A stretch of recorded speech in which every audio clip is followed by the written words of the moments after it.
Welcome back, fantasy football players. Hopefully you've had a little bit of fun the last couple weeks. I know we have, just sitting here talking about you guys and discussing it a little bit. Believe it or not, Levi spends about 2 hours in my office talking about fantasy football or Survivor or something. So we hear about it quite a bit. So anyway, we want to get into what's been happening the last couple weeks. Some fun things, some funny things, really. Some teams that are doing crazy good. Me being one of them, and some other ones not doing so well. So let's jump right into some of the surprises that we had from the last couple weeks. Yeah, I would say my biggest surprise is the team that I picked to win it all being Sam. He's in dead last place, and not only is he in last place, but he's scored by far the fewest amount of points and just hasn't looked very good, unfortunately. He just lost Jamal Charles for the rest of the year.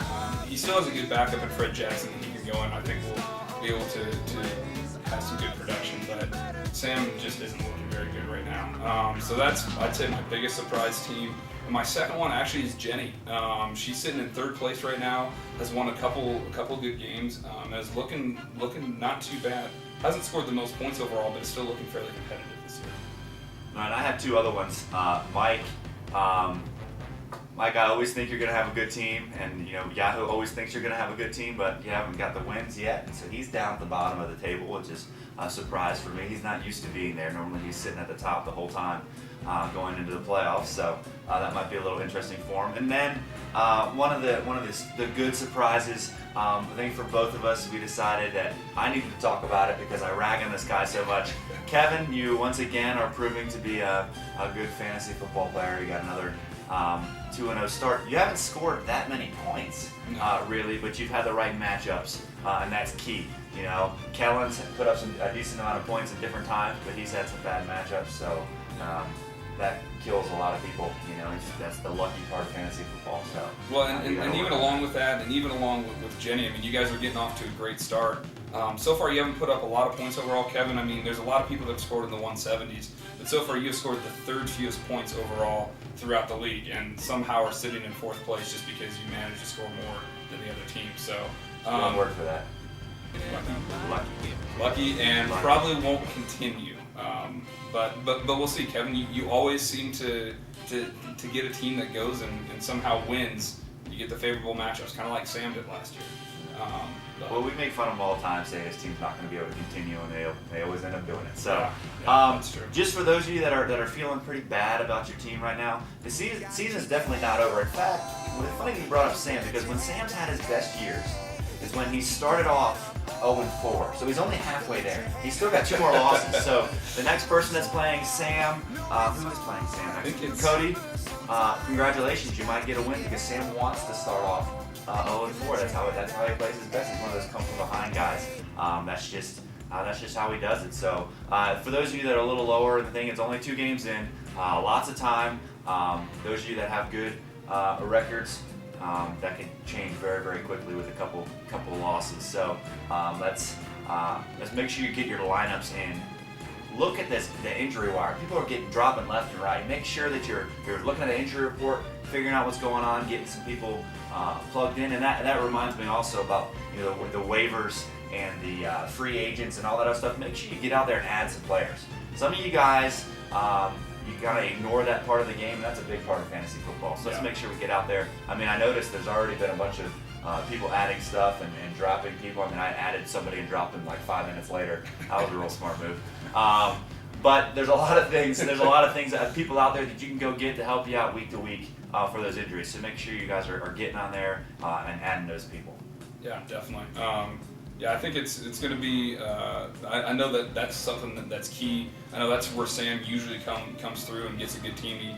He always says he doesn't really ever have a good draft, but he somehow gets steam as he goes along. But that's because he's able to add the guys. I mean, you look at last year, Brandon Lloyd was the top receiver in the NFL, and he wasn't drafted by anybody. So whoever was able to go out and get him last year was the person that ended up doing really well. And same thing with Michael Vick. He wasn't a guy that many people drafted, turned out to be like the best fantasy guy, period, last year. So be watching the waiver wires, be willing to take maybe a couple chances, and your team will be able to be really competitive as the season goes along. we're gonna wrap up with some of the matchups for this next week. But before we get into that, I just want to say a quick shout out to Farley. Put up 142 this week. That's pretty impressive. Only second to how impressive Julia was the week before with 143. And I'm gonna go for a 177 this week. So I'm gonna blow you guys both out of the water on that one. But no big deal there. Just figured I'd go ahead and say something before I went ahead and got my 177 this week. To also go with the picking up free agents, trades. We haven't had a whole lot of trades going on yet. Now I know it's early. It's early in the season. And I tried giving a gift to somebody in our office. By her name rhymes with Shmamy, and she turned it down, and now she's probably kicking herself because Benson had an awful week. Of course, Frank Gordon had a great week. Yeah, but Miles Austin's just been going off. He is a little injured though, so maybe it will work out for you. He might be out for forever, but well, who knows? And speaking of trades, I'm willing to trade anybody on my team. So feel free to give me an offer. Now, obviously, there are a couple guys that will cost a lot more. But yeah, I mean, Rex Grossman's looking really good right now. I personally think he's going to have a great year. Ryan keeps telling me that I should not start Rex Grossman, and both weeks I've started him, and he's turned out to be much better than the alternative that I have. So, I mean, if any of you are out there looking for a quarterback, I mean, I got a great one in Rex Grossman. But no, anyway, but yeah. You want trades, right? Yeah, so why are you talking about Rex Grossman? Like anybody actually really wants Rex Grossman? He's gonna prove all you haters wrong this year. That's all I'm saying. But seriously, if any of you are interested in anyone on my team, obviously I have a lot of good wide receivers, not so good running backs, so that's kind of possibly what I'm looking to do right now. But anything, I mean, feel free to offer me anything. Yeah, throw some trades around. That's a lot of fun of fantasy, is mixing your team up and having a completely different team than you had at the beginning of the season. I know Mike never does that. He always keeps his team pretty much all the way through. I'm the exact opposite. I try to set the record for how many trades and things I can make.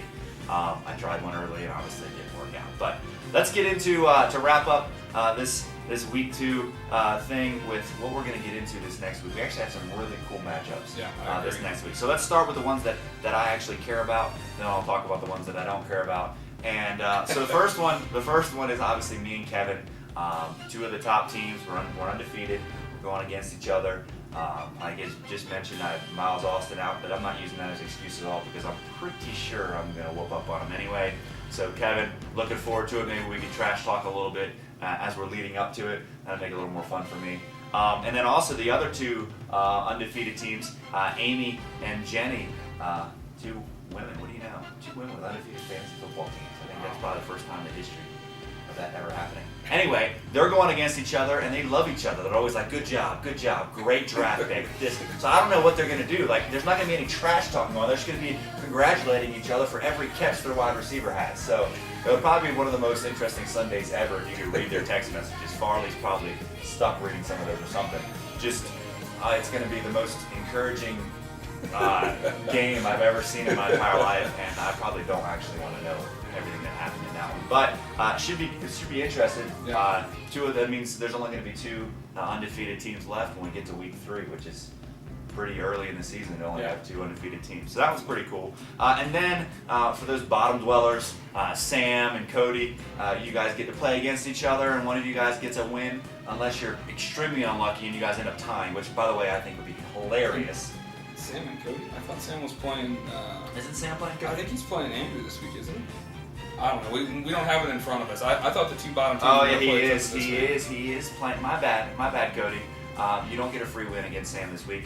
Andrew, you get a chance to go either way. One of you guys is going to get a win, which will make you feel pretty good about yourselves, maybe. I don't really know. Julia's going against Farley, which will be the 2 big guns that we got there. See if they can put up 142, 143 against each other. That would be impressive. That would be amazing. It would be disappointing for the loser if that happens. I have a prediction. They're both going to score in the 70s this week against each other, just because they're playing against each other, and they're not even going to add up to their total. That's my prediction for that game. Sorry. Then Seth is playing Kellen, and the only reason why I care about that game is because Kellen's playing in it. And then Mike is playing you, and it should be an interesting enough game. See if Mike can get off the... It honestly wouldn't surprise me. I don't really like my matchups that well this week, and we'll just see what happens. But I think it could be a very good game. I mean, Mike is a great competitor, and I think he'll start winning again. So hopefully it's not against me this week, but you never know. And then our last matchup is Spencer and Cody. And Cody, you're not actually playing twice, so I got that one right. Spencer and Cody, and that should be a decent game. Cody has been putting up some decent points. He's just been a little unfortunate there with who he's played, so should be a pretty good game. All the games this week should be fun to watch and follow a little bit. And like I said, I'm really interested to see what teams can come out at 3-0 and just see they'll have a nice little lead going on in the rest of the year. You know, about the middle of the year, you start to get a feel for your team a little bit. Right now, you're still kind of moving people around a little bit, like you're not really sure what quarterbacks to start.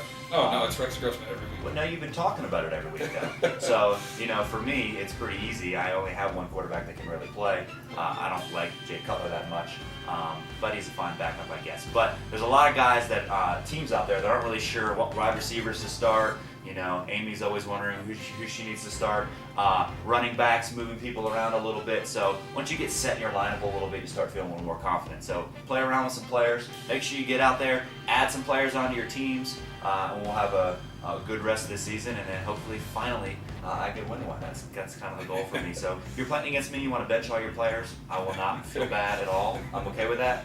I would bribe you, but kind of broke it at this moment. So we're just gonna have to go, and hopefully I can win with talent, sheer talent. I got plenty of that, so we should be okay. You're ridiculous. I am a little ridiculous, but I am also 2-0, and there's not a whole lot of teams that can say that. So That is true. I do feel pretty good about that. Anyway, looking forward to the next time we get to talk to you guys. We're gonna add another segment in there. We might throw an extra person up on a whiteboard and describe some things. We might be out on a football field doing a little something. So we're gonna mix it up a little bit with you guys. Have a little bit of fun with it. Not sure what our next one's going to be, but stay tuned. Make sure you get your lineups in on Sunday. Check those injury reports so you don't have guys just sitting and getting no points for you for no reason. Sound like a plan? Let's do it. See you next time. Adios. Peace.